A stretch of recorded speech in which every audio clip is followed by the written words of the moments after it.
சங்கீதம் 128 நாம் திருப்பி வைத்துக் கொள்ளலாம். இந்த 128வது சங்கீதம் கர்த்தருடைய வார்த்தை. இது தாவீதினால் பாடப்பட்டதான ஒரு வார்த்தை. இது ஆரோகண சங்கீதம் என்று சொல்லப்படுகிறது. 120 முதல் 134 சங்கீதங்கள் வரைக்கும் ஆரோகண சங்கீதம் என்று சொல்லுகிறார்கள். ஆரோகண சங்கீதம் என்று சொன்னால், எருசலேமில் உள்ள தேவாலயத்திற்கு பண்டிகை நாட்களில் யூதர்கள் குடும்பமாக செல்வது வழக்கம். அப்படி அது செல்லும்போது அவர்கள் சில மலைகளை ஏற வேண்டும். மலைகளை ஏறும்போது அவர்கள் கூட்டமாக ஒருமனமாக கூடி பாடக்கூடிய சங்கீதத்துக்கு பேர் தான் ஆரோகண சங்கீதம். சரியா? இந்த சங்கீதத்திலே ஆரோகண சங்கீதத்தில் ஒன்று தான் இந்த 128வது சங்கீதம். இந்த 128வது சங்கீதத்தை நம்ம படிப்பதற்கு முன்னாடி 127வது சங்கீதத்தை படிக்கணும். இந்த 127வது சங்கீதத்தோடு தொடர்புடையது தான் இந்த 128வது சங்கீதம். 127வது சங்கீதம் என்ன சொல்லுது அப்படின்னு சொன்னால், கர்த்தர் தன் வீட்டை அவர் எவ்வாறு கட்டுகிறார் என்பதை சொல்லுது. கர்த்தர் வீட்டை கட்டாராகி கற்றினுடைய பிரயாசம் விருதா. அப்போ வீட்டை கட்டுகிறவர், குடும்பத்தை கட்டுகிறவர் யார் என்று சொன்னால் கர்த்தர் தான் என்ன செய்கிறார்? கட்டுகிறார். மனுஷன் எவ்வளோதான் பிரயாசப்பட்டாலும் கடவுள் அனுமதிக்கலைன்னா வீட்டை என்ன செய்ய முடியாது? கட்ட முடியாது. வீடு அப்படிங்கிறது குடும்பம். சரியா? அந்த குடும்பத்தில் கணவன், மனைவி, பிள்ளைகள் இவர்கள்லாம் இருக்கிற அந்த ஒரு அமைப்பு தான் குடும்பம். இதை கடவுள் தான் கட்டுறார். இது மனுஷனாக ஏற்படுத்தப்பட்டதல்ல. எனக்கு ஒரு மனைவி நான் தேடிக்கிட்டேன், எனக்கு ஒரு புருஷனை தேடிக்கிட்டேன், நாங்கள் 2 பேரும் சேர்ந்து பிள்ளைகளை பெற்றுக்கொண்டோம் அப்படிங்கிறதெல்லாம் பேச்சுக்கு சொல்லிக்கலாம். ஆனால் கணவனுக்கு மனைவியையும் மனைவிக்கு கணவனையும் இருவருக்கும் சேர்ந்து பிள்ளைகளையும் யார் தான் கொடுக்கறது? கர்த்தர் கொடுக்குறார். அதான் கர்த்தர் வீட்டை கட்டாராக்கி கட்டுகிறார். இப்போ குடும்ப அமைப்பு என்பது இந்த உலகத்தில் மனிதன் வாழ்வதற்கு குடும்ப அமைப்பு ரொம்ப அவசியம். அப்போ கடவுள் தான் குடும்ப அமைப்பை ஏற்படுத்துகிறார். இந்த குடும்ப அமைப்பில் நிறைய காரியங்கள் இருக்கிறது, ஒழுங்கு இருக்கிறது. குடும்ப அமைப்பில் ஒரு ஒழுங்கு இருக்கிறது. இப்போ ஒரு குடும்பம் இருக்குன்னு சொன்னால் கணவன், மனைவி, பிள்ளைகள், இதுதான் வரிசை. முதல்ல கணவன், அடுத்தது மனைவி, அடுத்தது பிள்ளைகள். இந்த வரிசையை மாற்றக்கூடாது. குடும்பத்தில் யார் தலைவனாக இருக்கணும்? குடும்பத் தலைவன் யார்? கணவன் மட்டும்தான். குடும்பத்தில் குடும்பத் தலைவர் கணவன் மட்டும்தான். சரியா? அந்த அமைப்பு குறித்து நம்ம இந்த பிரசங்கத்தில் நாம் சிந்திக்க போகிறோம். அப்போ 127வது சங்கீதத்தை இந்த அமைப்பை கட்டுகிறவர் கடவுள். சரியா? அடுத்தது 128வது சங்கீதத்துக்குள்ளே வரும்போது கடவுள் கட்டுகிற அந்த குடும்பத்தில் அந்த குடும்பம் எப்படி இருக்கணுங்கிறத சொல்கிறார். அந்த குடும்பம் எப்படி இருக்கணும் அப்படிங்கிறத சொல்கிறார். புரியுதா? இந்த செய்தியினுடைய தலைப்பு என்னன்னு சொன்னால், கிறிஸ்துவ குடும்பத்தின் தெய்வீக ஒழுங்கும் ஆசீர்வாதமும். இந்த 128வது சங்கீதத்தை இதில் 6 வசனங்கள் இருக்குது. 5 பகுதியாய் நாம் பிரித்து தியானிக்க போகிறோம். கர்த்தருக்கு பயந்து அவர் வழிகளில் நடக்கிறவனையவனோ அவன் பாக்கியவான். இந்த முதல் வசனம் குடும்பத்தின் ஆசீர்வாதத்தின் ஊற்றை சொல்லுது. குடும்பத்தின் ஆசீர்வாதத்தினுடைய ஊற்று அது என்ன அப்படின்னு சொன்னால், தேவ பயமும் கீழ்ப்படிதலும். இப்போ அந்த வசனத்தை பாருங்கள். கர்த்தருக்கு பயந்து அவர் வழிகளில் நடக்கிறவன் எவனோ. இங்கே யார் சொல்கிறாரு? நடக்கிறவன் இருக்கா, நடக்கிறவன் இருக்கா? நடக்கிறவன் எவனோ அப்படின்னா யாரு? குடும்ப தலைவன். ரொம்ப முக்கியமான விஷயம். இந்த இப்படி தான் பார்க்கணும் இதை. அப்போ குடும்பத்தின் ஆசீர்வாதத்தினுடைய ஊற்று என்ன அப்படின்னு சொன்னால், ஒரு குடும்ப தலைவன் என்ன செய்யணும்னு சொன்னால், அவன் முதல்ல கர்த்தருக்கு என்ன செய்யணும்? பயப்படணும். கர்த்தருக்கு என்ன செய்யணும்? பயப்படணும். இப்போ கர்த்தருக்கு பயப்படுகிற பயம் என்ன? கடவுளுக்கு பயப்படணும்னா, அதாவது பயம் என்பது தண்டனைக்குரியதல்ல. அதாவது கடவுள் என்னை அடிச்சிருவார், கடவுள் என்னை கொன்றுவார், கடவுள் எனக்கு வியாதிகளை கொடுத்துருவார், அந்த பயம் இல்லை. அதாவது கர்த்தருக்கு பயப்படுகிற பயம் என்பது அவருடைய குணாதிசயங்கள்லாம் அறிந்து அவரை பின்பற்றுவது தான் கடவுளுக்கு பயப்படுகிற பயம். அவருடைய குணாதிசயங்களில் ஒன்று என்ன அப்படின்னு சொன்னால், அவர் பரிசுத்தம் உள்ளவர். இப்போ பரிசுத்தம் உள்ள கடவுள், பரிசுத்தம்னா என்ன? ஒரு இமி அளவு கூட பாவம் செய்யாதவர். அடுத்தது, அவர் பரிசுத்தம் உள்ள கடவுள். அவர் என்ன செய்கிறாருன்னு சொன்னால், பாவிகளின் மீது கோபமுடையவராக இருக்கிறார். சரியா? அவர் நீதி செய்கிற தேவன். பரிசுத்தம் உள்ள கடவுள், அவர் தவறு செய்யாதவராக இருக்கிறதுனால, பரிசுத்தம் உள்ளவராக இருக்கிறதுனால, பாவம் செய்கிறவர்கள் மீது அவர் என்ன செய்கிறாரு? நீதி செய்கிற தேவனாக இருக்கிறார். பாவம் செய்கிறவர்களை தண்டிக்காமல் என்ன செய்ய மாட்டார்? விடமாட்டார். ஆனால் அதே நேரத்தில் கடவுளுக்கு பயந்து பயப்படுற அப்படின்னு சொன்னால், அவருடைய குணாதிசயங்களை அறிந்து செயல்படும் போது, இதை நம்ம எங்கே பார்க்குறோம் அப்படின்னு சொன்னால், ஏசாயா 6ஆம் அதிகாரத்தில் படித்து பார்த்தீங்கன்னா, அங்கே ஏசாயா ஒரு தரிசனத்தை காட்டுறார். என்ன தரிசனம்னு சொன்னால், பரலோகத்தில் சேராபீன்களோடு சேர்ந்து கேராபீன்களை எல்லாம் என்ன செய்யுதுன்னா, கடவுள் பரிசுத்தர் பரிசுத்தர் பரிசுத்தர் என்று சொல்லி துதிக்குது. இந்த ஏசாயா நேரில் பார்த்துட்டு, ஐயோ நான் அதமானேன், நான் அசுத்த உதடுள்ள மனுஷன், நான் அசுத்த உதடுடைய கூட்டத்திலே நான் வாசம் பண்ணுகிறேன் அப்படின்னு சொல்லி தன்னை தாழ்த்தி என்ன செய்கிறான்? பயந்து முழங்கால் படியிடுகிறான். இதுதான் கடவுளுக்கு பயப்படுகிற பயம். இந்த பயம் எப்போ நமக்கு வரும்னா, கடவுள் யாருன்னு சொல்லி அறிஞ்சால் மட்டும்தான் வரும். கடவுள் யார்? கடவுள் யார்? அவர் பரிசுத்தம் உள்ளவர். இதை அறிஞ்சால் மட்டும்தான் ஒரு பாவிக்கு பயம் வரும். இப்போ கடவுளே அறியாமல் நான் கடவுளுக்கு யாரும் பயப்பட முடியாது. ஒரு மனுஷன் கடவுளுக்கு பயப்படலை அப்படின்னு சொன்னால், அவன் எப்படிப்பட்டவனாக இருக்கிறான்னு சொன்னால், கடவுளை அறியாதவனாக இருக்கிறான் அப்படின்னு அர்த்தம். சரியா? அடுத்தது இங்கே ஒரு வார்த்தை சொல்லுது, பாக்கியவான் அப்படின்னு சொல்லப்படுது. இப்போ பாக்கியவான் அப்படின்னா என்ன அர்த்தம்? பாக்கியவான் என்பது ஏதோ ஒரு அதிர்ஷ்டத்தினால் வரும் மகிழ்ச்சி அல்ல. அதிர்ஷ்டவசமாக அதன் மூலமாக வருகிற ஒரு மகிழ்ச்சிக்கு பேர் பாக்கியவான் அல்ல. பாக்கியவான் என்பது அது உண்மையான மகிழ்ச்சி. அது உண்மையான மகிழ்ச்சி எப்படின்னு சொன்னால், அது பரிசுத்த தேவனோடு இருக்கிறதான உறவுள்ள மனுஷனுக்கு கிடைக்கும் ஆசீர்வாதம். அதுதான் பாக்கியவான். இந்த பாக்கியத்தை என்னுடைய சுயத்தினால் பெற்றுக்கொள்ள முடியாது, என்னுடைய முயற்சினால் பெற்றுக்கொள்ள முடியாது, என்னுடைய உழைப்பினால் பெற்றுக்கொள்ள முடியாது. இது ஆண்டவர் கொடுக்கறதான கிருபை, ஆண்டவர் கொடுக்கறதான இரக்கம். சரியா? அதுதான் பாக்கியவான்கள். அப்போ கடவுளுக்கு பயப்படுகிற பயம், இங்கே 2 விஷயத்த சொல்கிறார், நல்லா கவனிங்க. முதல் பாயிண்ட் என்னன்னா, குடும்பத்திற்கான ஆசீர்வாதம் கிடைக்கணும் அப்படின்னா அதுக்கு ஊற்றே என்னன்னா 2 தான். ஒன்று கடவுளுக்கு பயப்படுகிற பயம், 2வது கீழ்ப்படிதல், அவருடைய கட்டளைகளின்படி நடக்கிறது. இந்த 2 இருந்துருச்சுன்னு வச்சுக்காவ, ஆட்டோமேட்டிக்காக நம்மளுக்கு என்ன செஞ்சிடும்? நம்முடைய குடும்பத்துக்கு ஆசீர்வாதம் வந்துடும். இந்த 2ம் இல்லை அப்படின்னா கடவுளுக்கு பயப்படாமல் நீ கீழ்ப்படிய முடியாது. கடவுளுக்கு பயந்தால் தான் நீ என்ன செய்ய முடியும்? கீழ்ப்படிய முடியும். புரியுதா? ஒரு சில வசனங்களை நம்ம படிக்கலாம். நீதிமொழிகள் 1ஆம் அதிகாரம் 7வது வசனம் பாருங்கள். நீதிமொழிகள் 1ஆம் அதிகாரம் 7வது வசனம். கர்த்தருக்கு பயப்படுதலே ஞானத்தின் ஆரம்பம், மூடர் ஞானத்தையும் போதகத்தையும் அசட்டை பண்ணுகிறார்கள். கடவுளுக்கு பயப்படுகிறது அப்படின்னா என்ன அர்த்தம்? இப்போ கர்த்தருக்கு நம்ம பயப்படும்போது அவருடைய குணாதிசயங்களை அறிந்து அவருக்கு கொடுக்க வேண்டிய கனத்தையும் மரியாதையும் நம்ம செலுத்தும் போது நமக்கு என்ன கிடைக்குது? ஞானம் கிடைக்கிறது. இந்த ஞானம் விலைக்கு வாங்க முடியாது. நம்முடைய உலக பிரகாரமான பணத்தினாலேயோ அல்லது பதவியினாலேயோ நம்ம அந்த ஞானத்தை என்ன செய்ய முடியாது? வாங்க முடியாது. அது எப்போ கிடைக்குது? கடவுளுக்கு பயந்தால் மட்டும்தான் கிடைக்கும்.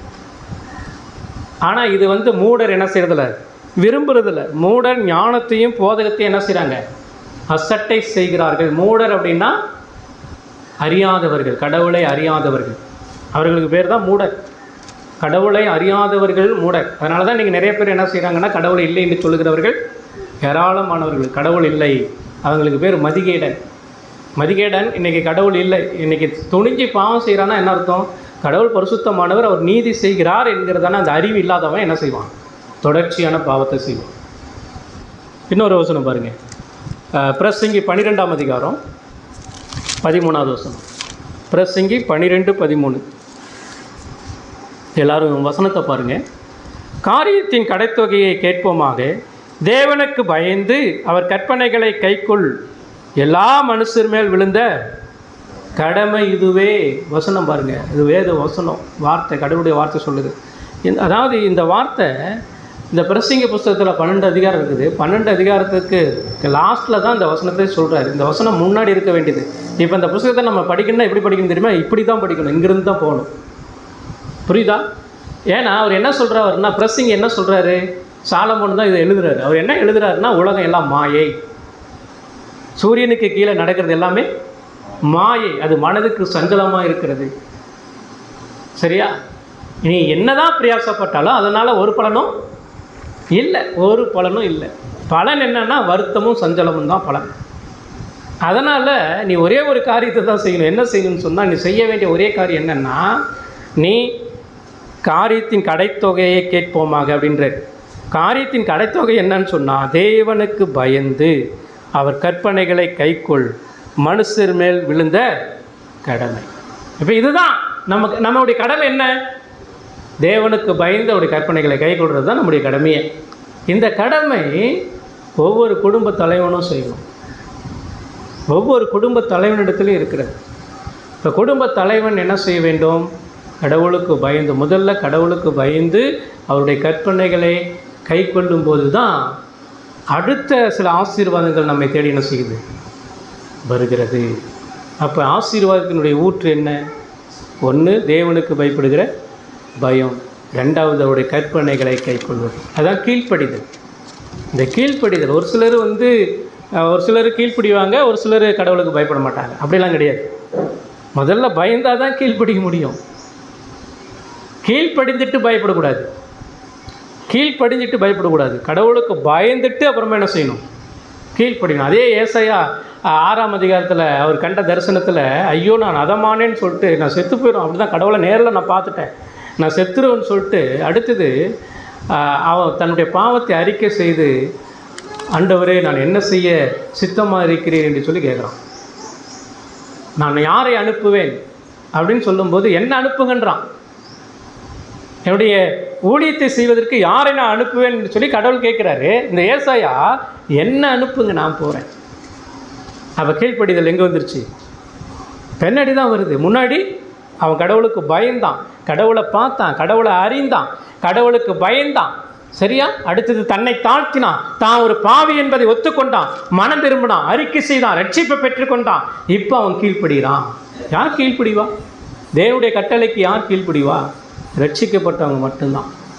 அவங்க மனம் திரும்பினவங்க மட்டும்தான், கடவுளை அறிந்தவர்கள் மட்டும்தான், பாவத்தை அறிக்கை செய்கிறவர்கள் மட்டும்தான். புரியுதா? அப்போ ஒரு குடும்ப தலைவன் என்ன செய்கிறான்னு சொன்னால், இந்த 2 காரியத்தை தன்னுடைய குடும்ப ஆசீர்வாதத்துக்காக தொடர்ச்சியாக செய்ய வேண்டும். குடும்ப தலைவன் ஒழுங்கில்லை அப்படின்னு சொன்னால், மனைவி பிள்ளைகள் ஒழுங்கு இருக்க முடியாது. அவங்க கடவுளுக்கு பயப்படணும், அவங்க கடவுளுக்கு கீழ்ப்படியணும். அவங்க கடவுளுக்கு கீழ்ப்படியாமல் பயப்படாமல் மனைவியோ பிள்ளைகளோ என்ன செய்ய முடியாது? கடவுளுக்கு கீழ்ப்படியவோ பயப்படவோ முடியாது. சரியா? ஒரு நல்ல மகன் தன் தந்தையார் தண்டனைக்கு பயப்படுவதில்லை, மாறாக தந்தையின் அன்பை துக்கப்படுத்திவிடக் கூடாதே என்று சொல்லி பயப்படுறான்.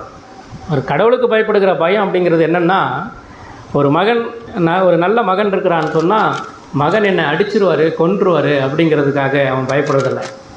எதுக்கு பயப்படுறான்னா, என் அப்பாவுடைய பேரை நினைச்சிடக்கூடாது, கெடுத்து விடக்கூடாது. அதான் கர்த்தருடைய நாமத்தை வீணிலே வழங்காதிருப்பாயாக.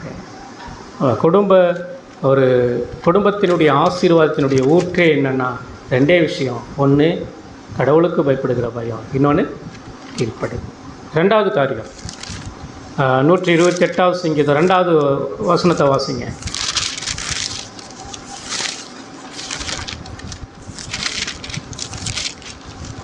உன் கைகளின் பிரயாசத்தை நீ சாப்பிடுவாய், உனக்கு பாக்கியமும் நன்மையும் உண்டாயிருக்கும். இப்போ கடவுளுக்கு பயப்படும் போது, அவருடைய கட்டளைகளுக்கு கீழ்ப்படியும் போது அவன் அடுத்தது உழைக்கிறான். இப்போ 2வது விஷயம் என்னென்னா, மீட்பின் விளைவு என்ன தெரியுமா? ஆண்டவர் என்னை மீட்டுட்டாருன்னா, என்னை ரட்சித்துட்டாருன்னா, அடுத்தது அவன் செய்ய வேண்டியது என்னென்னா, கடவுளுக்கு பயந்து கீழ்ப்படிவது மட்டுமல்ல, ஒரு சரியான உழைப்பு இருக்கணும். என்ன உழைப்பு? உன் கையின் பிரயாசத்தை நீ சாப்பிடுவாய். அப்போ உழைப்பை குறித்து இங்கே சொல்கிறார். இப்போ ஒரு குடும்ப தலைவன் அவன் உழைக்கக்கூடியவனாக இருக்கிறான். எப்படிப்பட்ட உழைப்பு? மீட்பினுடைய விளைவை நேர்மையான உழைப்பு. நேர்மையாக உழைக்கணும். இன்றைக்கி எல்லாரும் வேலை செய்கிறாங்க, ஆனால் நேர்மை இருக்குதா அப்படிங்கிறது தான் பார்க்கணும். எல்லாரும் வேலை செய்கிறோம், ஆனால் வேலை செய்யாதவன் சாப்பிடக்கூடாதுன்னு என்ன செய்யுது? வேதத்தில் சொல்லப்படுது. இப்போ வேலை செய்கிறவன் நேர்மையோடு உண்மையோடு செய்யணும். இதை நேர்மை இல்லாமல் உண்மை இல்லாமல் வேலை செய்கிறதுக்கு காரணம் என்னென்னா, ஆதாம் பாவத்தில் விழுந்து போனது தான் விளைவு. இப்போ பாருங்கள், ஆதியாகமம் 3ஆம் அதிகாரம் ஒரு சில வசனத்தை பாருங்கள். ஆதியாகமம் 3ஆம் அதிகாரம் 17 பின்பு அவர் ஆதாமை நோக்கி, உன் மனைவியின் வார்த்தைக்கு செவி கொடுத்து புசிக்க வேண்டாம் என்று நான் உனக்கு விளக்கின விருட்சத்தின் கனியை புசித்தபடினாலே பூமி உன் நிமித்தம் சபிக்கப்பட்டிருக்கும். நீ உயிரோடு இருக்கும் நாளெல்லாம் வருத்தத்தோடு அதன் பலனை புசிப்பாய். அது உனக்கு முள்ளும் குறுக்கும் முளைப்பிக்கும். வெளியின் பயிர் வகைகளை புசிப்பாய். நீ பூமியிலிருந்து எடுக்கப்பட்டபடியால் நீ பூமிக்கு திரும்ப மட்டும் உன் முகத்தின் வேர்வையால் ஆகாரம் புசிப்பாய். நீ மண்ணாயிருக்கிறாய், மண்ணுக்கு. இப்போ இங்கே அவன் பாவம் செய்வதற்கு முன்னாடி ஆதாமும் ஏவாளும் எப்படி இருந்தாங்க? கடவுளோடு உறவு கொண்டு கடவுளுடைய ஆசீர்வாதத்தோடு என்ன செஞ்சாங்க? வாழ்ந்தாங்க. ஆனால் அப்பயும் உழைச்சாங்க, பண்படுத்த சொன்னார். ஏதேன் தோட்டத்தை உண்டாக்கி ஆதாம் ஏவாளையும் கொண்டு போய் அங்கே வச்சுட்டு இதை பண்படுத்துங்கன்னாரு. அப்படின்னா வேலை செய்யுங்கன்னாரு. அதாவது மனிதனை ஆண்டவர் படைக்கும்போது சும்மா இருப்பதற்காக, சோம்பேறித்தனமாக இருப்பதற்காக அல்ல, வேலை செய்வதற்காக ஆண்டவர் உருவாக்கினான். அப்போ அந்த வேலை எப்படி கெட்டு போச்சு அப்படின்னு சொன்னால், இவன் கீழ்ப்படியாமல் போனதுனால என்ன ஆகிப்போச்சுன்னு சொன்னால், அங்கே அவனும் கெட்டு போனான். அவன் வேலை செஞ்ச இடமும் என்ன செஞ்சிச்சு? கெட்டு போச்சு. இன்றைக்கி விவசாயம் பண்ணுகிற ஒவ்வொருவரும், நிறைய பேர் விவசாயம் பண்ணுறாங்க, ஆனால் எதிர்பார்க்குற அளவுக்கு பலன் இல்லை. என்ன காரணம்? ஒருவேளை ஞானம் இல்லையா அவனுக்கு? இல்லை, அவன் செய்ய வேண்டிய எல்லா விஷயத்துமே செய்கிறானே தானே. ஆனால் ஒரு சிலருக்கு வாய்க்குது, ஒரு சிலருக்கு வாய்க்க மாட்டுது. அப்போ இங்கே வேதம் என்ன சொல்லுது? மனிதன், அதாவது அவன் பாவம் செய்தபடினாலே அவனுடைய வேலையிலையும் பாவம் என்ன செஞ்சிருச்சு? அவனுக்குள்ளே பாவம் இருக்குது அப்படின்னு சொன்னால் அவன் வேலையில், இப்போ இன்றைக்கி நிறைய பேர் நிறைய துறைகள் இருக்கிறாங்க. இப்போ மற்ற ஒவ்வொரு துறைக்கும் பொறுப்புகள் கொடுக்கப்பட்டு இருக்கிறது. அதில் லஞ்சம், ஊழல் இப்படி நிறைய காணப்படுறதுக்கு காரணம் என்ன? நேர்மை இல்லை, உண்மை இல்லை. அப்போ ஒரு குடும்ப தலைவன் குடும்பமாக இருக்கட்டும், தேசமாக இருக்கட்டும், சமுதாயமாக இருக்கட்டும், எதுவாக இருந்தாலும் நம்முடைய பொறுப்பில் நேர்மையும் உண்மையும் என்ன செய்ய வேண்டும்? இருக்க வேண்டும். சரியா? உழைப்பு என்பது சாபம் அல்ல, அது தேவனுக்கு செய்யும் ஆராதனை. வேலை செய்வது, அது நம்ம வேலை செய்யும்போது என்ன நினைக்கிறோன்னா, அது நம்முடைய வருமானத்திற்காக வேண்டி, நம்முடைய குடும்பத்தினுடைய தேவைக்காக வேண்டி நான் வேலை செய்கிறேன்னு நினச்சிக்கிறோம். ஆனால் அப்படி கிடையாது. வேலை செய்வது, அதாவது கடவுள் வேலையை கொடுத்துருக்கிறாரு, அந்த வேலையை நான் செய்யும்போது நேர்மையோடு உண்மையோடு நான் செய்யும்போது அது தேவனுக்கு செலுத்தக்கூடியதான ஆராதனை. தேவனுக்கு செலுத்தக்கூடிய ஆராதனை. அப்போ ஞாயிற்றுக்கிழமை மட்டும் நான் இங்கே ஆராதனை பண்ணிட்டு போகிறது மட்டும் இல்லை, மற்ற 6 நாளும் நான் வேலை செய்யும்போது நேர்மையாக செய்யணும். என்னுடைய எஜமானுக்காக மட்டுமல்ல, என்னுடைய அதிகாரிகளுக்காக மட்டுமல்ல, அல்லது என்னுடைய தேவைகள் சந்திக்கப்படணும் அப்படிங்கிறதுக்காக மட்டுமல்ல, என்னை வேலையிலே அமர்த்தின எஜமான் ஒருவர் இருக்கிறார். அவர் உண்மையுள்ளவர், அவர் கண்காணித்து கொண்டு இருக்கிறார். எனவே அவருக்கு நான் நேர்மையாக என்ன செய்யணும்? பணி செய்யணும். அதுதான் வேதத்தில் ஒரு சில வசனங்கள் சொல்லப்படுது. என்ன சொல்லப்படுது? எபேசியருக்கு நிருபம் 4ஆம் அதிகாரம் 28வது வசனத்தில் பாருங்களேன். எபேசியர் 4ஆம் அதிகாரம் 28வது வசனம்.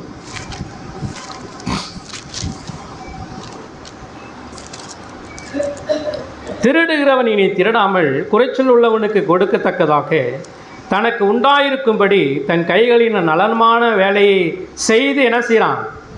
பிரயாசப்பட கடவன். அப்போ திருடுகிறவன் இனி திருடாமல், சரியா, திருடாமல் இருப்பதற்கு அவன் வேலை செய்யணும். குறைச்சலுக்கு கொடுக்கத்தக்கதாக. இன்னொன்று, அவன் எதுக்கு வேலை செய்கிறான்? திருடாமல் இருக்கணும், அதுக்காக வேலை செய்கிறான். அடுத்தது இன்னொன்று எதுக்காக வேலை செய்கிறான்னா, குறைச்சல் உள்ளவனுக்கு தாம் என்ன செய்யணும்? உதவி செய்யணும். அதுக்காக வேண்டி அவன் என்ன செய்கிறான்? வேலை செய்கிறான். இன்றைக்கி வேதம் என்ன சொல்லுது தெரியுமா? ஒரு நபர் சம்பாதிக்கிறான் அப்படின்னு சொன்னால், உழைக்கிறான் அப்படின்னு சொன்னால், அதன் மூலமாக வருகிற வருமானம் 3 நபருக்கு போகணும். 1 கடவுளுக்கு கொடுக்கணும், 2வது ஏழைகளுக்கு கொடுக்கணும், 3வது தான் தனக்கு என்ன செய்யணும்? வச்சுக்கணும். அப்போ இந்த 3 நபருக்கு என்ன செய்யணும்னா அவன் என்ன செய்யணும்? செலுத்தணும். அதுதான் இங்கே வேதம் சொல்லுது. அப்போ நம்ம வேலை செய்யும்போது நேர்மையோடு செய்யணும், உண்மையோடு செய்யணும். அடுத்தது நம்முடைய எஜமான் பார்த்துட்ருக்கிறாருங்கிறதுக்காக பண்ணணும். அதே நேரத்தில் நான் அதன் மூலமாய் சம்பாதிக்கிற அந்த வருமானத்தை நான் என்ன செய்யணும்? ஏழைகளுக்கும் கொடுக்கணும், கடவுளுக்கும் கொடுக்கணும், தனக்கும் வச்சுக்கணும். இன்னொன்று, சில நேரங்களில் பெருமை வந்துடுது. நான் சம்பாதிக்கிறேன், நான் உழைக்கிறேன், என்னுடைய கஷ்டத்தினால் நான் எவ்வளோ மேன்மையாக வந்தேன், மேலோங்கி வந்தேன் அப்படின்னு சொல்லி நாமே மேன்மை பாராட்டிக்கிறோம். ஆனால் வேதம் என்ன சொல்லுது தெரியுமா? ஒரு சில வசனங்களை பாருங்கள். உபாகமும்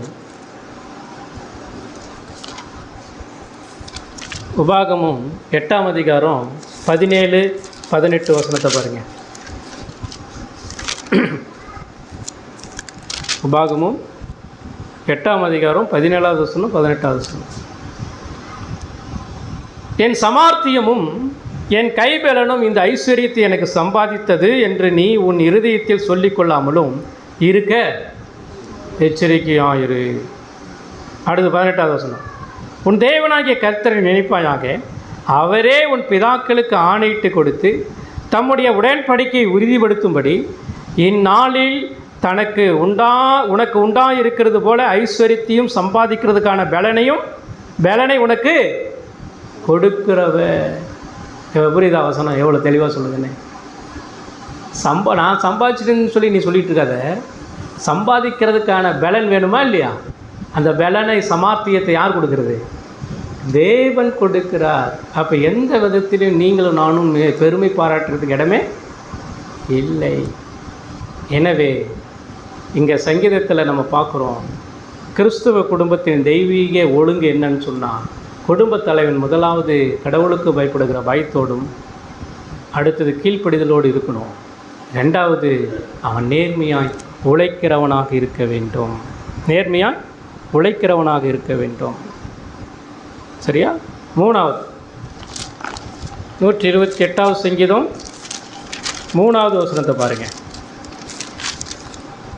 உன் மனைவி உன் வீட்டோரங்களில் கனிதரும் திராட்சை கொடியை போல் இருப்பாள் அப்படின்றார். இப்போ உன் மனைவி வீட்டோரங்களில் கனிதரும் திராட்சை கொடியை போல் இருப்பாள். 3வது ஒரு குடும்பத்தினுடைய ஆசீர்வாதம் என்ன, தெய்வீக ஆசீர்வாதம் என்ன அப்படின்னு சொன்னால், முதல்ல தேவனுக்கு பயப்படும்போது அவன் பாக்கியவனாக இருக்கிறான். 2வது கையின் பிரயாசத்தை சாப்பிட்றான். 3வது மனைவி, அதாவது ஆவிக்குரிய இல்லத்தரசி. ஒரு குடும்பத்தில் மனைவி என்பவள் யார் அப்படின்னு சொன்னால், ஒரு குடும்பத்தின் இருதய துடிப்பே மனைவி தான். ஒரு குடும்பத்தின் இருதய துடிப்பே யார் தான்? மனைவி தான். இப்போ வீட்டின் மையப்புள்ளியே யார் தான்? மனைவி தான். கணவன் குடும்பத் தலைவர். ஆனால் ஒரு மனைவி என்பவள் அவர் குடும்பத்தினுடைய இறுதிய துடிப்பாக மட்டுமல்ல, குடும்பத்தினுடைய மையப்புள்ளியாக இருக்கிறார். மனைவி வெறும் ஒரு வேலைக்காரி மாத்திரமல்ல, குடும்பத்தில் நற்கணிகளை உண்டாக்குகிறவள். அப்போ உன் மனைவி உன் வீட்டு ஓரங்களில் கனி தருகிற திராட்சை கொடி என்று சொல்லப்படுது. ஒரு சில வசனங்களை படிங்க. நீதிமொழிகள் 14ஆம் அதிகாரம் 1வது வசனம். நீதிமொழிகள் 14:1.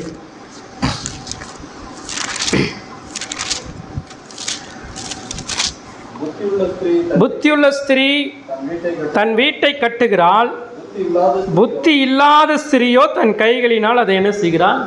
இடித்து போடுகிறாள். அப்போ வீடு கட்டுறதும் இடித்து போடுறதும் யாருடைய கையில் இருக்குது? ஒரு மனைவியுடைய கையில் இருக்கிறது. அப்படின்னா மனைவிக்கு எல்லா உரிமையும் கடவுள் கொடுத்துட்டாரு அப்படிங்கிறது அல்ல. அதுக்கு மேலே கணவன் இருக்கிறார், கணவனுடைய உழைப்பு இருக்கிறது, அவர் தான் மனைவி. புரியுதா? இப்போ குடும்பத்தை அமைக்கிறது எப்படி தெரியுமா? அதாவது ஆதாமை ஏவாளை ஆண்டவர் உருவாக்கின பின்னாடி முதல்ல கடவுளை தொழுது கொள்ள சொன்னார். 2வது வேலை செய்ய சொன்னார், போய் ஏதேன் தோட்டத்தில் விட்டு பண்படுத்த சொன்னார். 3வது தான் மனைவியை உண்டாக்கி அவருடைய கையில் என்ன செய்கிறாரு? கொடுக்குறாரு. புரியுதா? அப்போ மனைவியை ஏற்படுத்துகிறவர் கடவுள், ஏற்ற துணையை உண்டாக்குகிறவர் கடவுள். அந்த மனைவி எப்படி இருக்கணும்? புத்தி உள்ள ஸ்திரியாக இருக்கணும். அப்போ புத்தி உள்ள ஸ்திரி தான் தன் வீட்டை என்ன செய்கிறார்? கட்டுகிறவளாக இருக்கிறார். தன் வீட்டை இதை நம்ம எங்கே பார்க்குறோன்னா நீதிமொழிகள் 31ஆம் அதிகாரத்தில் பாருங்கள். ஒரு புத்தியுள்ள ஸ்திரி எப்படி இருப்பா அப்படிங்கிறத அங்கே சொல்கிறார். 31ஆம் அதிகாரம் 10லிருந்து பாருங்கள். குணசாலியான ஸ்திரியை கண்டுபிடிப்பவன் யார்? அவளுடைய விலை முத்துக்களை பார்க்கலும் உயர்ந்தது. அவள் புருஷனுடைய இருதயம் அவளை நம்பும். அவன் சம்பத்து குறையாது. அவள் உயிரோடு இருக்கிற நாளெல்லாம் அவனுக்கு தீமையாய் அல்ல நன்மையே செய்கிறாள். இதுதான் புத்தியுள்ள ஸ்திரீ. இப்போ இந்த வசனத்தை பாருங்கள். யார் குணசாலியான ஸ்திரீ? அப்போ குணசாலியான ஸ்திரியை கண்டுபிடிப்பவன் யார் அப்படின்னு சொல்லி கேள்வியை கேட்டுட்டு அவருடைய மதிப்பை சொல்கிறார். முத்துக்களை பார்க்கலும் விலை உயர்ந்தது.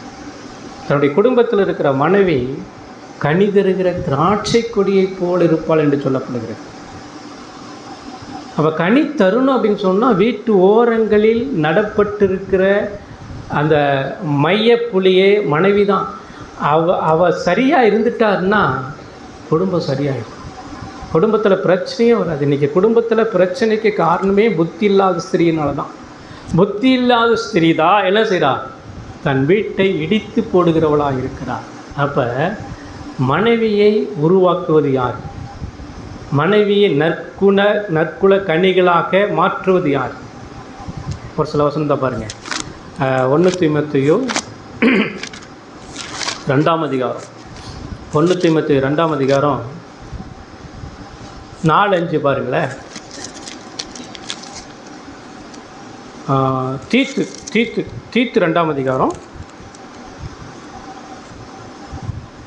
4-5. தேவ வசனம் தூசிக்காதபடிக்கு பாலிய ஸ்திரீகள் தங்கள் புருஷனிடத்திலும் தங்கள் பிள்ளைகளிடத்திலும் அன்புள்ளவர்களும் தெளிந்த புத்தி உள்ளவர்களும் கற்புள்ளவர்களும் வீட்டில் தரித்திருக்கிறவர்களும் நல்லவர்களும் தங்கள் புருஷருக்கு கீழ்ப்படுகிறவர்களுமாய் இருக்கும்படி அவளுக்கு படிப்பிக்கத்தக்க நற்காரியங்களை போதிக்கிறவர்களுமாய் இருக்கவும் முதிர் வயதுள்ள ஸ்திரீகளுக்கு என்ன செய்ய? புத்தி சொல்லு. புரியுதா? அதிலே 1 தீமோத்தேயு 2ஆம் அதிகாரத்துலேயும் சில வசனங்கள் இருக்குது பாருங்களேன்.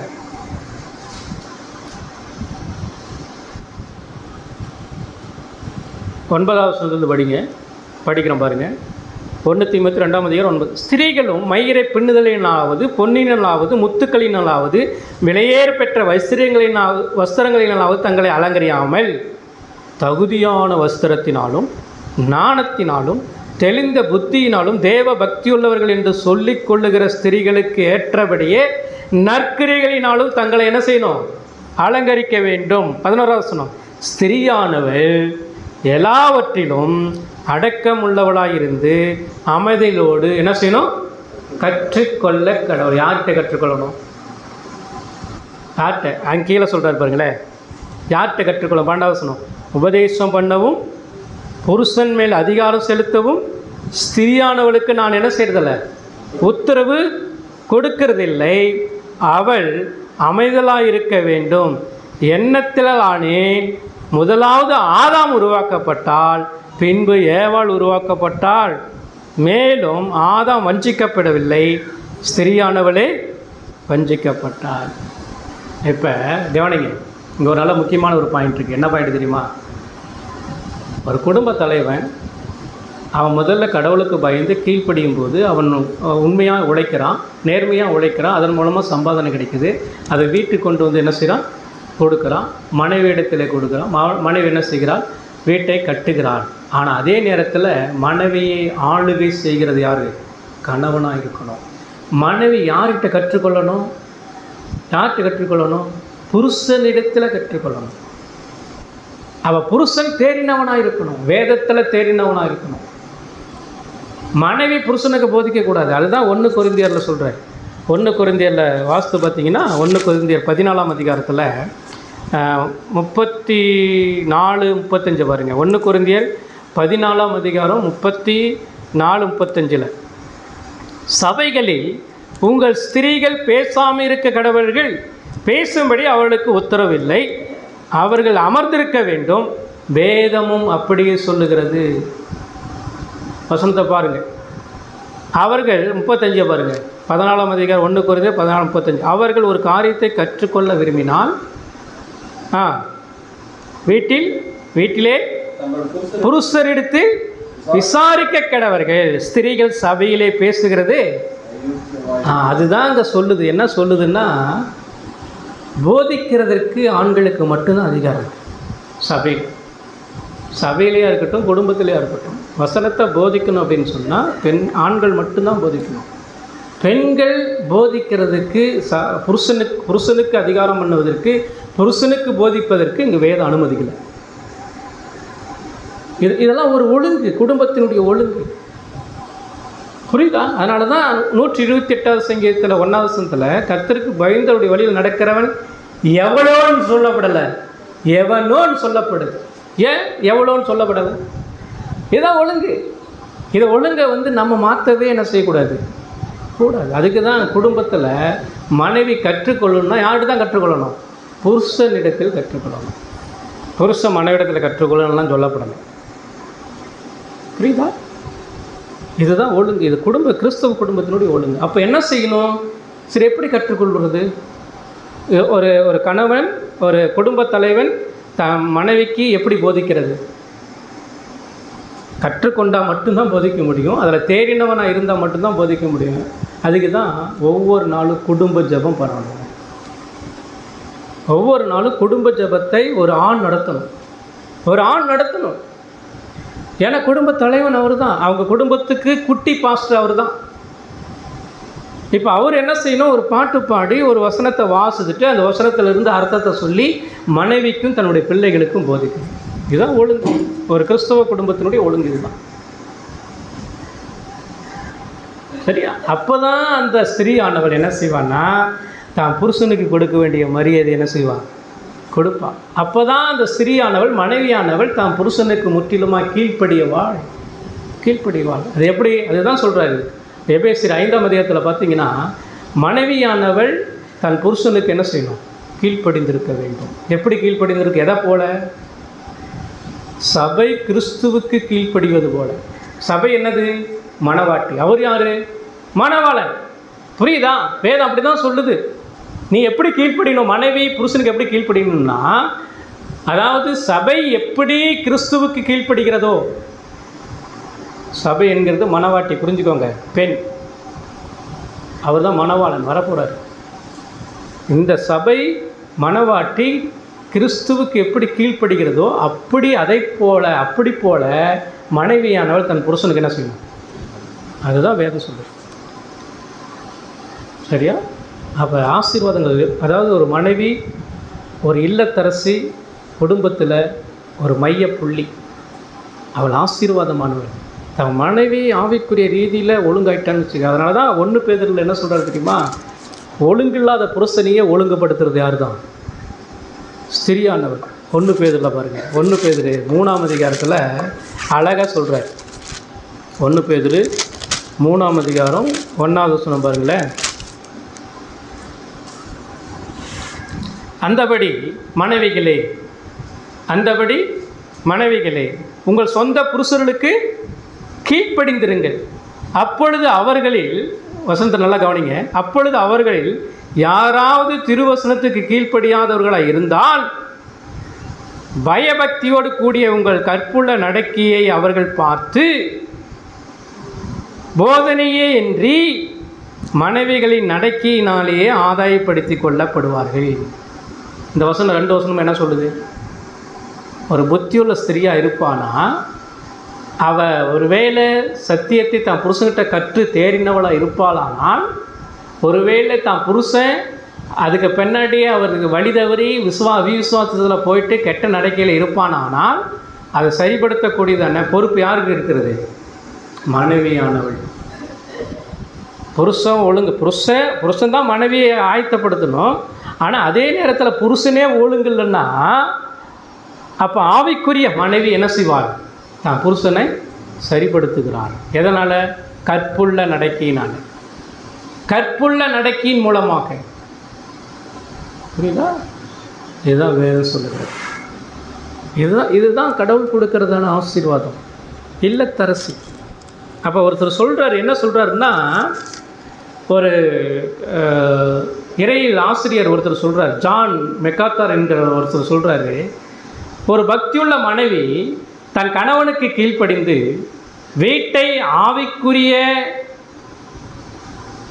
வேலையாக மாற்றும்போது அவள் உலகத்தின் எந்த ஒரு அதிகார அமைப்பையும் விட சக்தி வாய்ந்த ஒரு தலைமுறையை உருவாக்குகிறாள். ஒரு பக்தியுள்ள மனைவி தன் கணவனுக்கு கீழ்ப்படிந்து, அதாவது ஆவிக்குரிய வேலையாக இருக்கும்போது அவள் உலகத்தில் எந்த ஒரு அதிகார அமைப்பை விட, மற்ற அமைப்பை விட சக்தி வாய்ந்த ஒரு தலைமுறையை என்ன செய்கிறாள்? உருவாக்குகிறாள் அப்படின்னு சொல்லி என்ன செய்து சொல்லப்படும். ஆகவே இந்த நாளுடைய பிரசங்கம் என்னது? தலைப்பு என்ன? கிறிஸ்துவ குடும்பத்தின் தெய்வீக ஒழுங்கும் ஆசீர்வாதம். 3 பாயிண்ட் பார்த்துருக்குறோம். முதல் பாயிண்ட் என்னன்னா, ஒரு குடும்ப தலைவன் ஆசீர்வாதத்துக்கான ஊற்று, அவன் தேவனுக்கு பயப்படணும், கீழ்ப்படியணும். 2வது, அவன் நேர்மையாக உழைக்கணும். 3வது, அவனுடைய மனைவிக்கு அவன் என்ன செய்யணும்? போதிக்கணும், வசனத்தை போதிக்கணும். அடுத்தது, அந்த மனைவி புத்தியுள்ள ஸ்திரியாக மாற்றணும். சரியா? 4வது பாருங்கள், 4வது 128வது சங்கீதம் அதே 3வது வசனத்தில் பாருங்கள், அவன் பிள்ளைகள் ஒளிவு மர கன்றுகளைப் போல் இருப்பார்கள். அடுத்தது, கடவுளுக்கு பயப்படணும். 2வது வேலை செய்யணும். 3வது மனைவி. 4வது யார்? பிள்ளைகள் எப்படி இருக்கணுமா? ஒளிவு மர கன்றுகளைப் போல. அதாவது பிள்ளைகள் ஒளிவு மர கன்றுகளைப் போல. பிள்ளைகள் கணவன் மனைவிக்கு கை கொடுக்குற பிள்ளைகளாக இருக்கணும், கை கழுவிட்டு போகிற பிள்ளைகளாக இருக்கக்கூடாது. அப்பாவுக்கும் அம்மாவுக்கும் கை கொடுக்குற பிள்ளைகளாக இருக்கணும். கை கழுவிட்டு போகிற பிள்ளைகள் இன்றைக்கி ஏராளமாக இருக்கிறது. கீழ்ப்படியாத பிள்ளைகள் ஏராளமாக இருக்கிறது. பிள்ளைகள் தானாக வளர முடியாது. தானாக வளர முடியாது. இங்கே ஒரு வார்த்தை சொல்லப்படுது. அந்த பிள்ளைகள் எப்படி இருக்கிறாங்களாம்? எதை சுற்றி அந்த வசனத்தை பாருங்க. அதாவது உன் பிள்ளைகள் உன் பந்தியை சுற்றிலும் அப்படிங்கிறது, பந்தியை சுற்றிலும் என்பது பெற்றோருடைய கண்காணிப்பில் இருக்கிற பிள்ளைகள் யாருடைய கண்காணிப்பில் இருக்கணும்? பெற்றோர்களுடைய கண்காணிப்பில் கண்டிப்பாக இருக்கணும். எது வரைக்கும்? அவனை திருமணம் பண்ணுற வரைக்கும் யாருடைய கண்காணிப்பில் தான் இருக்கணும்? பெற்றோருடைய கண்காணிப்புனா எப்படி? எப்படி கண்காணிக்கணும் பிள்ளைகளை? பிள்ளைகளை எப்படி கண்காணிக்கணும்? பிள்ளைகள் யார்? அதுதான் 127வது சங்கீதத்திலே சொல்கிறோம்ல, ஏதோ பிள்ளைகள் கர்த்தரால் வரும் சுதந்திரம், கற்பத்தின் கனி அவரால் கிடைக்கும் பலன். 127வது சங்கீதம் 4வது வசனம் பாருங்கள். இதோ பிள்ளைகள் கர்த்தரால் வரும் சுதந்திரம், கற்பத்தின் கனி அவரால் கிடைக்கும் பலன். பிள்ளைகளை கொடுக்கிறவர் கடவுள். இன்னொரு விஷயம், பிள்ளைகளை நம்ம வளர்க்கிற பொறுப்பு தான் நமக்கு ஆண்டவர் கொடுத்துருக்கிறார் ஒழிய பிள்ளைகள் நமக்கு சொந்தம் அல்ல. ஒவ்வொரு பெற்றோரும் இதை நினைக்கிறோமா? பிள்ளைகளை கொடுத்தவர் கடவுள். நம்ம இருங்க, நம்ம பிள்ளைகளோடு கடைசி வரைக்கும் இருக்கிறது யார்? கடவுளா நீங்களா? கடவுளா நீங்களா? கடைசி வரைக்கும் தான் பிள்ளைகளோடு இருப்பது யார்? கடவுள் மட்டும்தான். பிள்ளைகள் பேரண்ட்ஸு கிடையாது. பேரண்ட்ஸ் எது வரைக்கும் இருப்பாங்க? கொஞ்ச காலம்தான். ஆனால் கடைசி வரைக்கும் யார் தான் இருக்கிறது? புரியுதா? இப்போ யார் முக்கியங்கிறது தெரியுதா பிள்ளைகளுக்கு? அப்பா அம்மாவை விட கடவுள் முக்கியம். அந்த நிலைக்கு வரணும். முதல்ல கடவுள், அடுத்து தான் அப்பா அம்மா. அதே போல் பேரண்ட்ஸுக்கும் முதல்ல கடவுள், அப்புறம் தான் பிள்ளைகள். அதே போல் கணவன் முதல்ல கடவுள், அப்புறம் தான் மனைவி. மனைவிக்கு அப்படி தான், முதல்ல யார்? கடவுள், அப்புறம் தான் புருஷன். இந்த நிலைக்கு வரணுங்க. இதுதான் ஒழுங்கு. புரியுதா? அப்போ பிள்ளைகளை வளர்க்கிற பொறுப்பு ஒவ்வொரு பேரண்ட்ஸ்கிட்டையும் இருக்கிறது. அந்த பேரண்ட்ஸ் என்ன செய்யணும்னு சொன்னால், முதல்ல அவங்க கடவுளுக்கு பயப்படுகிற பயத்தோடு இருந்து பிள்ளைகளை வளர்க்க பார்க்கணும். எப்படி வளர்க்கணும்? ஒளிவு மர கன்றுகளை போல. ஒளிவு மரம் பார்த்துருக்கீங்களா? நானும் பார்த்ததில்லை. அது இஸ்ரேல் நாட்டில் தான். அது வளர்கிறதுக்கு பல ஆண்டுகள் ஆகும். பல ஆண்டுகள் அதை வளர்க்கணும். அது எப்படி வளர்க்கணும்னு சொன்னால், அதில் தான் ஒளிவை எண்ணெயை எடுக்கிறாங்க. அந்த எண்ணெயை வச்சு தான் ராஜாக்களை அபிஷேகம் பண்ணுறாங்க. பிரதான ஆசாரியர்களை பழைய ஏற்பாட்டு காலத்தில் அபிஷேகம் பண்ணாங்க. அந்த எண்ணெய் ஒளிவை எண்ணெய் விலையேற பெற்றது. இப்போ ஒரு பிள்ளைய ஒளிவை எண்ணெய்க்கு ஈடாக சொல்கிறார்.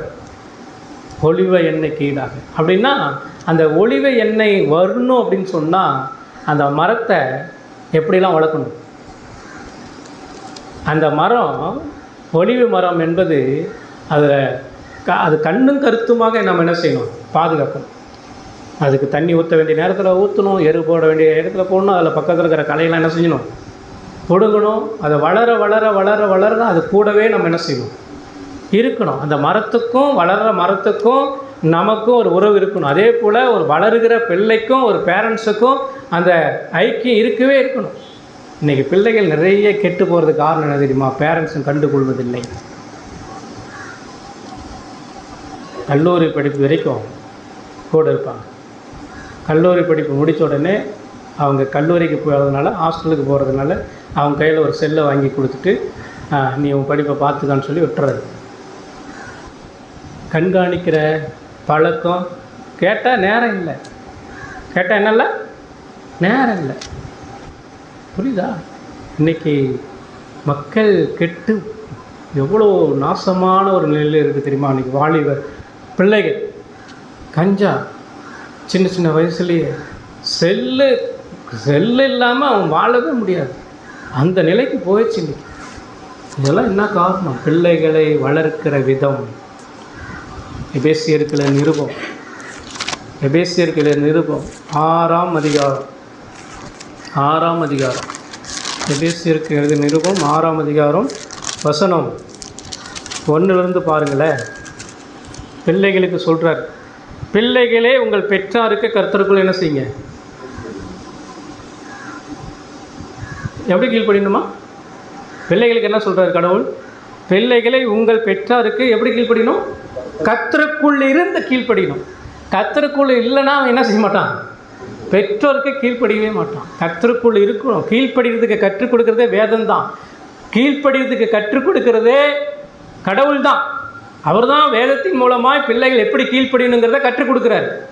புரியுதா? ஆனால் நம்ம பிள்ளைகளுக்கு வசனத்தை சொல்லித்தரதில்ல. பிள்ளைகளுக்கு என்ன செய்யறதில்ல? வசனத்தெல்லாம் சொல்லிக் கொடுக்குறதில்ல. எதையோ சொல்லி கொடுத்துட்டு இருக்கிறோம். பிள்ளைகள் அவங்க பெற்றார் கீழ்ப்படியணும், கர்த்தருக்குள்ள கீழ்ப்படியணும். உனக்கு நன்மை உண்டாயிருப்பதற்கு, பூமியில் உன் வாழ்நாள் நீடித்திருப்பதற்கும் உன் தகப்பனையும் உன் தாயையும் கனம் பண்ணுவாயாக என்பதே வாக்குத்தத்தமுள்ள முதலாம் கற்பனையாக இருக்கிறது. இப்போ இந்த 3 வசனத்தில் பிள்ளைகள் ஒழுங்காக இருக்கணுங்கிறதுக்கு 4வது வசனம் என்ன சொல்லுதுன்னு பாருங்கள். பிதாக்களே, யார்?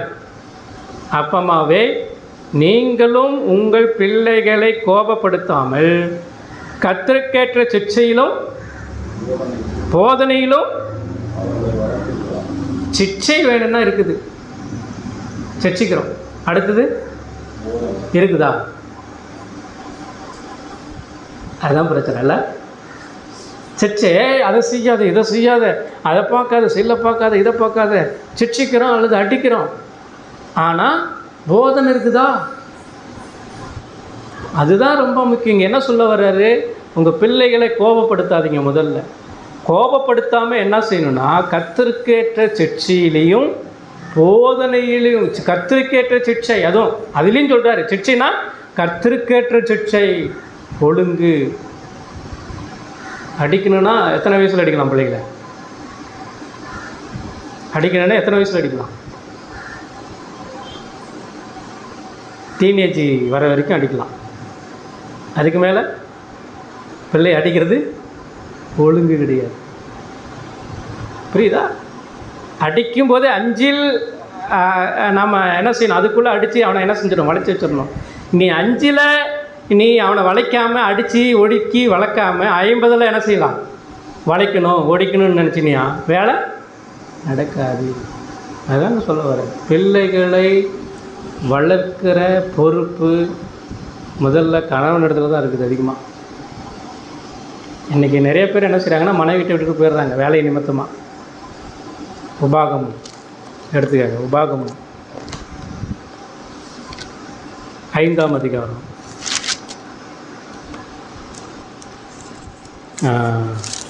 6ஆம் அதிகாரம். உபாகமும் 6ஆம் அதிகாரம்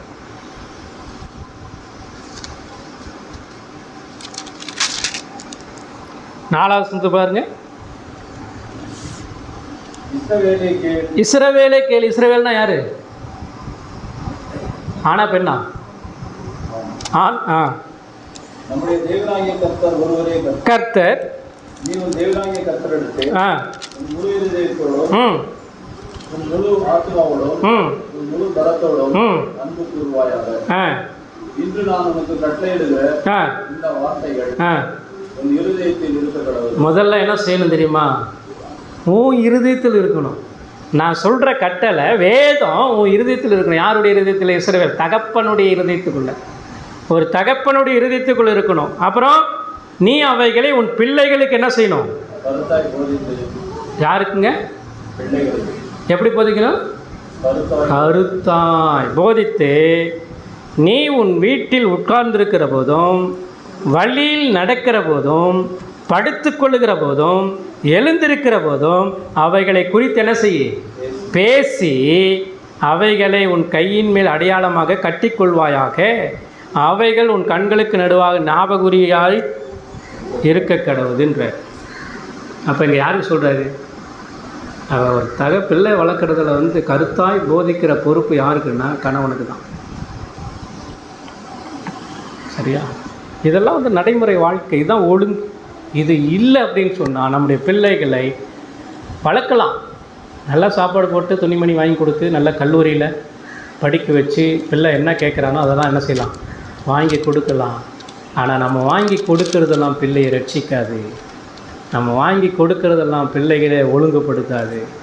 பிள்ளையை ஒழுங்குபடுத்துறது என்னென்னா, வாலிப பிரியாயத்திலே உன் சிருஷ்டிகரை நினை. சரியா? அப்போ ஒரு வாலிபனை சுத்தம் செய்வது என்னது? வேத வசனம்தான். வாலிபன் தன் வழியை எதினால் சுத்தம் பண்ணுவான். அப்போ எதனால் சுத்தம் பண்ணுவான்? அப்படி வேத வசனத்தின் தானே. ரொம்ப முக்கியம். புரியுதுங்களா? அப்போ அதுதான் சொல்கிறாரு, பிள்ளையானவன் அவனை கண்காணிப்பது ஒவ்வொரு பேரண்ட்ஸுடைய உண்மையான ஒரு காரியமாக இருக்குது. அப்போ தான் அவன் கண்காணித்து வளர்க்கும் போது மட்டும்தான் ஒளிவு மர கனிகளை கொடுப்பான். ஒளிவு மரத்தை போல் வளருவான். அப்போ தான் அந்த எண்ணெய் மூலமாக ராஜாக்கள் அபிஷேகம் பண்ணும். அப்படின்னா என்ன அர்த்தம்? அந்த பிள்ளைகள் கடைசி வரைக்கும் நம்மளை நம்மளை என்ன செய்வாங்க? அவங்க பாதுகாப்பாங்க. அந்த பிள்ளைகளை ஒழுங்காக வளர்க்கலை அப்படின்னா கடைசி நாட்களில் நம்மளை பார்க்க மாட்டாங்க. அவங்கள எப்படி வளர்க்கணுன்னா, கடைசி நாட்களில் நமக்கு வயசான பின்னாடி அந்த பிள்ளைகளை ஒழுங்காக வளர்த்திட்டோம்னா அவங்க ஒழுங்காக நம்மளை என்ன செய்வாங்க? பார்த்துக்குவாங்க. ஒழுங்காக வளர்க்கலை அவங்க என்ன செய்வாங்க? கொண்டாடி பட்டி பேச்சு கட்டிட்டு என்ன செய்வாங்க? நீ யாரோ நான் யாரோ, அல்லது முதியோர் இல்லத்தில் கொண்டு போய் என்ன செய்வாங்க? சேர்த்துட்டு அவங்க குழப்ப பார்த்துக்குவாங்க. இன்னைக்கு எத்தனை பிள்ளைகள் தன்னுடைய தாய் தகப்பனை பார்த்துக்கிறாங்க கடைசி முதிர் வயதில் கண்ணும் கருத்துமாக பார்த்துக்கிறாங்க. யார்? புரியுதா? அதான் ஒழுங்கு. அஞ்சாவது காரியம் 128வது சங்கீதம் கடைசி 2 வசனங்களை பாருங்கள். 5-6. கர்த்தர் சீயோனிலிருந்து உன்னை ஆசீர்வதிப்பார். நீ ஜீவனுள்ள நாளெல்லாம் எருசலேமின் வாழ்வை காண்பாய். நீ உன் பிள்ளைகளின் பிள்ளைகளையும் இஸ்ரவேலுக்கு உண்டாகும் சமாதானத்தையும் காண்பாய். இப்போ 5வது விஷயம் என்ன தெரியுமா? குடும்பத்தினுடைய இறுதி நோக்கம் என்ன அப்படிங்கிறத சொல்கிறார். ஒரு குடும்பத்தினுடைய இறுதி நோக்கம் என்ன அப்படின்னு சொன்னால், சபையின் மூலம் தேசத்தின் சமாதானமும், அதாவது சபையின் மூலம் சமாதானத்தை பெற்றுக்கொள்வது. இப்போ சியோன் அப்படின்னு சொல்லப்படுது. இப்போ இங்கே ஆசீர்வாதம் என்னன்னா, கர்த்தர் சியோனில் உன்னை ஆசீர்வதிப்பார். சியோன் என்பது ஒவ்வொரு உள்ளூர் திருச்சபையை குறிக்கிறது. அப்போ ஒரு விசுவாசி குடும்பம் ஒரு விசுவாசி கணவன் ரட்சிக்கப்பட்டு கடவுளுக்கு பயந்து அவருடைய கட்டளையின்படி நடக்கும்போது, உண்மையாக வேலை செய்யும்போது தான் மனைவி ஆசீர்வதிக்கப்படுகிறாள். பிள்ளைகள் ஒளிவுமர கன்றுகளைப் போல் இருக்கிறார்கள். அவங்க எங்கே வளர்றாங்க? அந்த குடும்பம் எங்கே வளருது அப்படின்னு சொன்னால் திருச்சபைக்குள்ளே வளருது. சியோனில், அதாவது ஒரு விசுவாசி ஃபேமிலி திருச்சபையில் இருந்தால் மட்டும்தான் ஆசீர்வாதம். திருச்சபையில் உள்ளூர் சபையில் இல்லாமல் நம்ம இருந்தோம் அப்படின்னு சொன்னால் நமக்கேற்ற ஆசீர்வாதங்கள் இருக்க வாய்ப்பில்லை. அப்போ ஒரு பக்தி உள்ள ஒரு குடும்பங்கள் ஒரு வலுவான திருச்சபையை உருவாக்குகிறது. ஒரு பக்தி உள்ள குடும்பம் ஒரு வலுவான திருச்சபையை உருவாக்குகிறது. ஒரு திருச்சபை வலுவாக இருக்கணும் அப்படின்னு சொன்னால் ஒரு பக்தி உள்ள ஒரு விசுவாசி, இந்த சொல்லப்பட்ட 128வது சங்கீதத்தில் சொல்லப்பட்டதான ஒரு குடும்பம் கண்டிப்பாக இருக்குன்னா அந்த திருச்சபை வலுவாக இருக்கும். ஏன் சபை வலுவாக இல்லை? என்ன பிரச்சனை? புரியுதப்போ என்ன பிரச்சனைன்னு? ஏன் நம்முடைய சபை வலுவாக இல்லை? ஒரு பக்தி உள்ள குடும்பம் இல்லை. ஏன் பக்தி உள்ள குடும்பம் இல்லை? ஒரு பக்தி உள்ள குடும்ப தலைவன் இல்லை. தேவனுக்கு பயப்படுகிற பயம் இல்லை. நேர்மையான உழைப்பு இல்லை. புரியுதா? நேர்மையான சம்பாதித்தியம் இல்லை. பணம் நிறைய வருது, சம்பாதிக்கிறோம், ஆனால் என்ன இல்லை? கையின் பிரயாசத்தை சாப்பிட முடியல. மனைவி ஒழுங்கு இல்லை, பிள்ளைகள் ஒழுங்கு இல்லை. பணம் இருக்குது, எல்லாமே இருக்குது. நல்லா யோசித்து பாருங்கள். ஒரு குடும்பத்தில் எல்லாமே இருக்குது, எல்லா வசதியும் இருக்குது. மனைவி ஒழுங்குலைன்னா, பிள்ளை ஒழுங்குலைன்னா, எல்லாமே இருக்குது. ஆனால் ஒழுங்கு இல்லாமல் போனது காரணம் என்ன தான்? எல்லாம் இருந்ததுனால தான் பிள்ளை ஒழுங்கு இல்லை, மனைவி ஒழுங்கு இல்லை. ஏன் மனைவி ஒழுங்கு இல்லை, பிள்ளை ஒழுங்கு இல்லை? கணவன் ஒழுங்கு இல்லை, குடும்பத் தலைவர் ஒழுங்கு இல்லை. அதுதான் பிரச்சனை. அப்போ ஒரு சபை, உள்ளூர் சபை என்பது மிகவும் அவசியமானது. ஆண்டவர் நமக்கு ஏற்படுத்தி கொடுத்துருக்கிறார். இப்போ இதன் மூலமாக நம்ம எல்லா ஆசீர்வாதங்களையும் நன்மைகளையும் நம்ம பெற்றுக்கொள்ளணும் அப்படின்னு சொன்னால் இந்த சபையோடு நம்ம எப்பொழுதும் என்ன செய்யணும்? ஒன்றி இருக்கணும். ஏன்னா இப்போ இந்த எல்லா விதமான ஆசீர்வாதங்களும் பெற்றுக்கொள்வதற்கு இப்போ சபையில் ஒவ்வொரு ஞாயிற்றுக்கிழமையும் சபை கூடி வருதில் நம்ம வந்துட்டோம் தான். இப்போ ஒன்றும் இல்லை, இன்றைக்கி நீங்கள் இந்த நாளில் வரல அப்படின்னா இந்த செய்தி நீ கேட்க முடியுமா? எப்படி கேட்பீங்க? இப்போ இந்த ஆலோசனை இன்றைக்கி நீங்கள் வரல அப்படின்னா இன்றைக்கி வராதவங்களுக்கு இது கிடைச்சிருக்குமா? வாய்ப்பு இருக்காது. இப்போ அவங்க எப்படி மனம் திரும்புவாங்க? எப்படி தன்னுடைய குடும்பத்தை கட்டமைப்புக்குள்ளே கொண்டு வர முடியும்? ஓ, மனைவினா இப்படியா, கணவன்னா இப்படியா, பிள்ளைகள்னா இப்படியா, அப்போ எப்படி நேர்மையாக உடைக்க, இதெல்லாம் எப்படி தெரியும்? வேதம் நமக்கு சொல்லிக் கொடுக்கும். புரியுதா? அதனால தான் சபை கூடி வருதலை சிலர் விட்டு விடுகிறது போல நீங்கள் விட்டு விடாதீங்க. எபிரேயர் 10:25 சொல்கிறார் பாருங்கள். எபிரேயர் 10ஆம் அதிகாரம்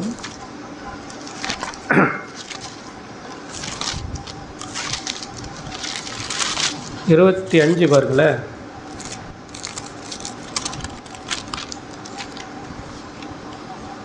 சபை கூடி வருதலை சிலர் விட்டு விடுகிறது போல நாமும் விட்டு விடாமல் ஒருவருக்கொருவர் புத்தி சொல்ல கடவோம்.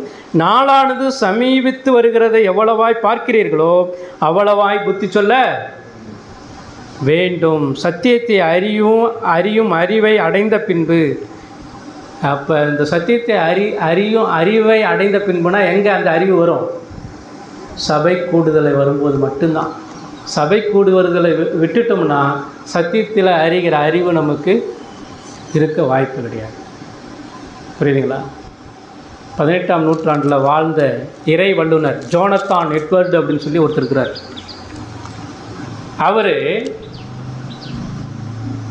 அவருடைய தலைமுறையில் 100க்கு மேற்பட்ட போதகர்கள் அவருடைய பார்வையில் உருவானார்.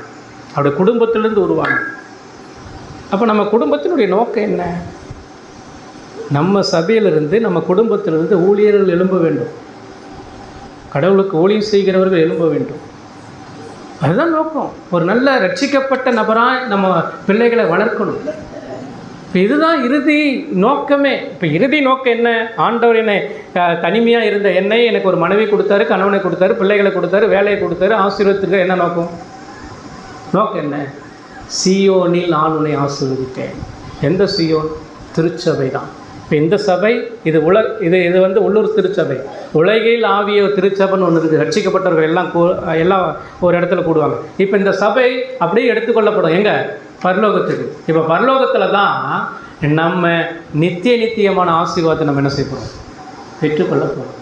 இப்போ இந்த சபை கூடுதல் சரியாக இருந்துச்சுன்னா அந்த சபை கூடுதலுக்கு நாம் இருப்போம். இங்கே சரியான அட்டண்டன்ஸ் இல்லை அப்படின்னா அங்கே போகிறதுக்கு வாய்ப்பு இல்லை.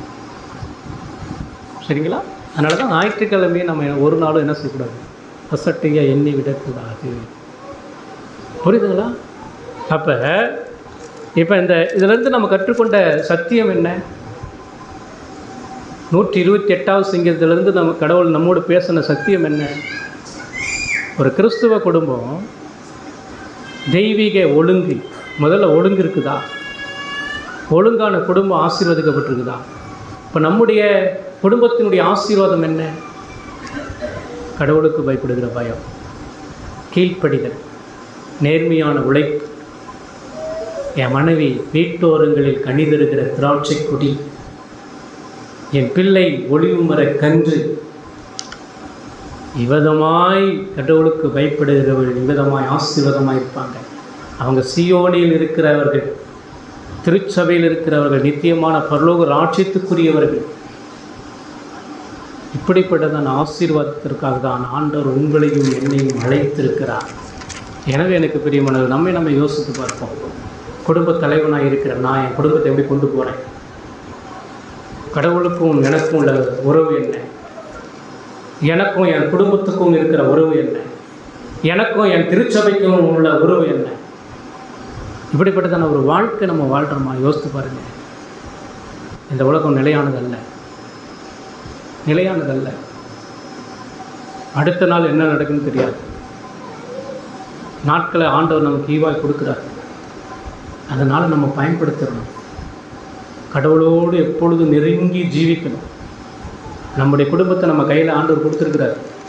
கடவுள் வீட்டை கட்டியிருக்கிறார். அந்த கட்டின வீட்டில் நீங்களும் நானும் குடியிருக்கிறோம். அவர் கட்டி அந்த அமைப்புக்குள்ள கணவன் மனைவி பிள்ளைகள் என்கிற ஒரு அமைப்பு இருக்கிறது.